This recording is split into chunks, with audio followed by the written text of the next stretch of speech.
அன்பர்களே, நண்பர்களே, உங்கள் பாலுவின் இனிய காலை வணக்கம். இன்று நவம்பர் மாதம் 21 அதாவது கார்த்திகை 6 வியாழக்கிழமை. சஷ்டி திதி 5:03 வரை சாயங்காலம். அதற்கு மேல் சப்தமி திதி. பூச நட்சத்திரம் சாயங்காலம் 3:35 வரை. அதற்கு மேல் ஆயிலி நட்சத்திரம். ராகுகாலம் மத்தியானம் 1:03 வரை. யமகண்டம் காலையில் 6 to 7:30 வரை. நல்ல நேரம் காலை 10:45 to 11:45 வரை. சந்திராஷ்டமம் தனுசு ராசிக்கு. நீங்கள் அணிய வேண்டிய உடையின் நிறம் மஞ்சள், கோல்டு, பிஸ்கட் கலரு. தவிர்க்க வேண்டியது பிங்க் கலர். சாப்பிட்றது கீரை, எள்ளு, வாழைக்காய், கொத்தவரைக்காய் ஆகியவற்றை சாப்பிடலாம். இப்போது நம்ம ஜோதிட பாட நிகழ்ச்சிக்குள் செல்வோம். இப்போது செல்வம் சேரும் வழி, எப்படி செல்வம் சேருது, என்ன தொழில் பார்ப்பாங்கங்கிறத பற்றி ஒரு அவுட்லைன் நான் உங்களுக்கு சொல்கிறேன். ஒரு ஜாதகத்தில் எதையுமே லக்னத்தை வச்சு பார்க்கணும். லக்னம் வலுக்குன்றி இருப்பின், அதாவது வீக்காக இருந்தால் சந்திரன் இருக்கிற வீடு, அதாவது ராசியை கொண்டும். லக்னம் சந்திரன் ரெண்டுமே பலகீனமாக இருந்தால் சூரியனை கொண்டும் 10ஆம் இடத்தை பார்க்க வேண்டும். அதாவது லக்னம், அப்படி இல்லைன்னா சந்திரன் அல்லது சூரியன் ஆகியவற்றை ஒன்றை கொண்டு 10ஆம் இடத்தை பார்க்க வேண்டும். லக்னம் அல்லது சந்திரன் அல்லது சூரியன் இருக்கும் வீட்டில் இருந்து 10ஆம் வீட்டில் இருக்கும் கிரகங்களை கொண்டு செல்வம் எந்த விதமாக கடும் முயற்சியின்றி அதுவாகவே சேரும் அப்படின்னு சொல்லுவாங்க. இப்போ லக்னம், சந்திரன், சூரியன் இவர்களுக்கு 10வது லக்னாதிபதி எந்த நவாம்சத்தில் நின்றிருக்கிறதோ அந்த நவாம்சாதிபதியை கொண்டும் செல்வம் சேரும் வழிகளை அறியலாம். ஆனால் இதன் மூலம் வரும் செல்வம் சுய அறிவை கொண்டும் முயற்சியை கொண்டும் பாடுபட்டு தேடக்கூடிய செல்வம். அப்போது செல்வம் தேடுறதுல 2 வகை இருக்குது. ஒன்று எப்படின்னு கேட்டிங்கன்னா, அது எந்த விதமான கஷ்டமும் கடும் முயற்சின்றி அதுவாகவே சேரியக்கூடிய செல்வம். இன்னொன்று தனது உழைப்பை கொண்டு சுய அறிவை கொண்டு முயற்சியை கொண்டும் பாடுபட்டு தேடிய செல்வம். இது ரெண்டையுமே நம்ம பிரித்து கொள்ள வேண்டும். அதாவது 10 கூட நின்ற நவாம்சாதிபதியை கொண்டு பார்க்கக்கூடியது தனது சொந்த உழைப்பினால் முயற்சினால் வரக்கூடிய செல்வம் என்று எடுத்துக்கொள்ளலாம். நண்பர்களே, இப்பொழுது ராசிபலன் நிகழ்ச்சிக்குள் செல்வோம். மேசராசியை பற்றி பார்க்கலாம். மேசராசிக்காரர்களுக்கு இன்றைக்கு வீண் செலவுகளும் வீண் அலைச்சலும் உண்டாகின்றன. உத்தியோகம் செய்பவர்களுக்கு உத்தியோகம் செய்வதில் ஈடுபாடு இல்லாமலே போகிறது. ஏதோ வேண்டா வெறுப்பாக செய்ய வேண்டிய சூழல் வருகிறது. கணவன் மனைவி மத்தியில் கொஞ்சம் மனத்தாங்கல், ஒருத்தருக்கு ஒருத்தர் ஆர்கியூமெண்ட்டு, வாக்குவாதம், மனத்தாங்கல் ஏற்படுகின்றது. ஆயினும் மனசை தைரியப்படுத்தி கொள்கிறீர்கள். எதை வந்தாலும் நீங்கள் உங்களை அசைக்க முடியறதில்லை, மனசை மாற்ற முடியவில்லை. அடுத்து ரிஷபராசி. தொட்டதெல்லாம் பொன்னாகும் காலம் இது. கணவன் மனைவி சிறிது பிரிவு ஏற்பட்டாலும் பிரச்சனை எதுவும் இல்லை.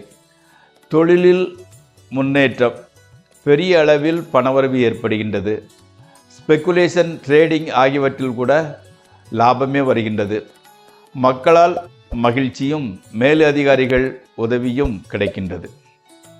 அடுத்து மிதுன ராசி. முக்கிய விஐபிகளை சந்திக்கும் வாய்ப்பு வருகின்றது. அதன் மூலம் நன்மை கிடைக்க வாய்ப்புள்ளது.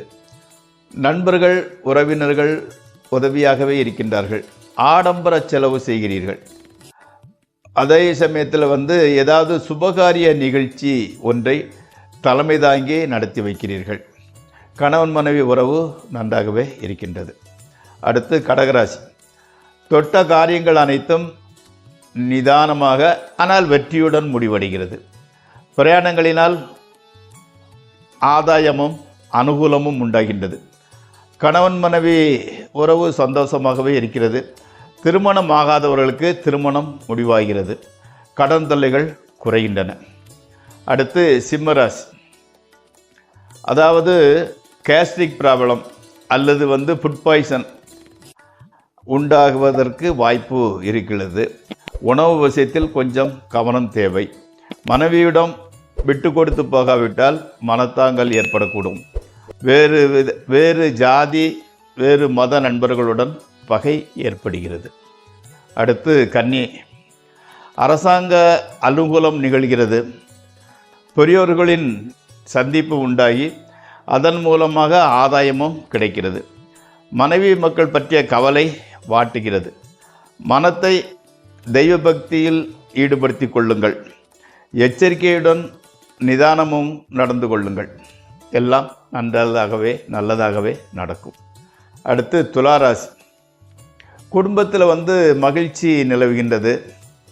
ஆடல் பாடல் நிகழ்ச்சிகளில் மனம் ஈடுபடுகிறது. மனைவி மக்கள் ஆதரவாக இருக்கின்றனர். வெளியூர் பிரயாணங்கள் வெற்றியையும் ஆதாயத்தையும் தருகின்றன. கணவன் மனைவி உறவு நன்றாகவே இருக்கின்றது. அடுத்து விருச்சிக ராசி, வேலைப்பளு கொஞ்சம் ஜாஸ்தியாக இருக்குது. பர்டிகுலராக அந்த சாப்பிட்றதுக்கு கூட உங்களுக்கு நேரம் இல்லாமல் அந்த நேரத்துக்கு சாப்பிட முடியாது போகிறது. சுற்றத்தினர் அந்த ரிலேஷனோட ஏற்பட்ட மனத்தாங்கல் நீங்குகின்றது.